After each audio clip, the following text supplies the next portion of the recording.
తిరుమల కొండపై ఇప్పుడు అతిపెద్ద సమస్యగా వాహనాల సమస్య మారిపోయింది. తిరుమల కొండపై ఎటు చూసినా భక్తులే కాదు వాహనాలు కూడా కనిపిస్తుండడమే ఇప్పుడు ప్రమాదకరంగా మారింది.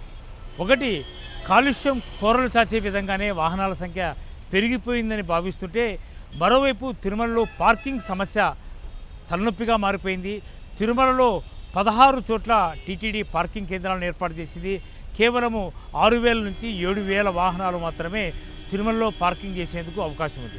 అయితే ప్రస్తుతము తిరుమలకు వెళ్తున్న వాహనాల సంఖ్యను చూడొచ్చు. మనం అలిపిరి వద్ద దాదాపుగా ఈ వాహనాల సంఖ్య రోజువారీగా 10,000 నుంచి 14,000 వరకు ఉంటుంది. రద్దీ సమయాల్లో మరింతగా పెరిగే అవకాశం ఉందని టీటీడీ లెక్కలు చెబుతున్న పరిస్థితి కనిపిస్తుంది. సప్తగిరి తనిఖీ కేంద్రం వద్ద వారాంతపు సెలవులు వచ్చిన సమయంలో కానీ, లేదంటే సెలవుల సమయంలో భక్తుల రద్దీ గణనీయంగా పెరుగుతోంది. వాహనాల సంఖ్య దాదాపుగా 14,000కు మించి ఉంటుంది. అంటే తిరుమల కొండకు దాదాపుగా రెట్టింపు స్థాయిలోనే వాహనాలు వెళ్తున్నాయి. కోవిడ్ సమయం తర్వాత ప్రజా రవాణా కంటే కూడా సొంత వాహనాలే తిరుమలకు వచ్చే భక్తులు గణనీయంగా పెరిగారు కాబట్టి ఈ సమస్య ఉత్పన్నమవుతుందిగా స్పష్టమవుతోంది. అయితే టీటీడీ కూడా వాహనాల సమస్యను అధిగమించే ప్రయత్నం అయితే చేస్తోంది. ప్రత్యేకించి ప్రజా రవాణా సౌకర్యాన్ని పెద్దగా వినియోగించుకోవాలని భావిస్తుంది. కాలుష్యాన్ని కట్టడి చేసే ప్రయత్నంలో భాగంగా బ్యాటరీ వాహనాలను కూడా అందుబాటులోకి తీసుకురావాలని ప్రయత్నం చేస్తుంది.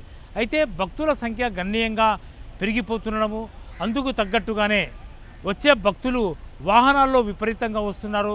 దాదాపుగా 14,000 మంది వాహనాల్లో వస్తున్నారు. అంటే ఈ 14,000 వాహనాలు పార్కింగ్ చేసే అవకాశము తిరుమలలో లేని పరిస్థితి కనిపిస్తుంది.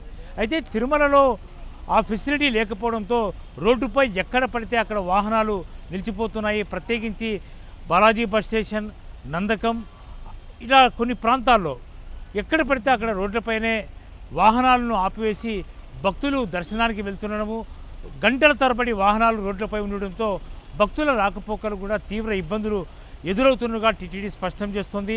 అయితే ఈ సమస్యను అధిగమించడం ఎలా? ఎందుకంటే ఇబ్బడిముబ్బడిగానే ట్రాఫిక్ కూడా పెరిగిపోతుంది. దీంతో భక్తులు చాలా ఇబ్బంది పడుతున్నారని టీటీడీ భావిస్తున్న పరిస్థితుల్లో ఈ సమస్యకు పరిష్కారం ఏది అన్నదే ఇప్పుడు ప్రశ్నార్థకంగా మారిపోయింది. మరి టీటీడీ దీన్ని అధిగమించేందుకు ఏ రకమైన చర్యలు తీసుకోబోతోంది అనేది వేచి చూడాల్సిన అవసరం అయితే పార్కింగ్ కేంద్రాలను మరిన్ని పెంచాలని చెప్పేసి టీటీడీ భావించిన నేపథ్యంలోనే మల్టీ పార్కింగ్ కాంప్లెక్స్లను ఏర్పాటు చేయాలని చెప్పేసి PAC 5 అట్లే ముళ్ళగుంట పార్కింగ్ ప్లేస్, ఈ 2 ప్రాంతాల్లో మల్టీ లెవెల్ పార్కింగ్ కేంద్రాలను నిర్మాణం చేయాలని చెప్పేసి భావించింది. అయితే ఈ వ్యవహారాన్ని నుంచి టీటీడీ వెనక్కి తగ్గింది.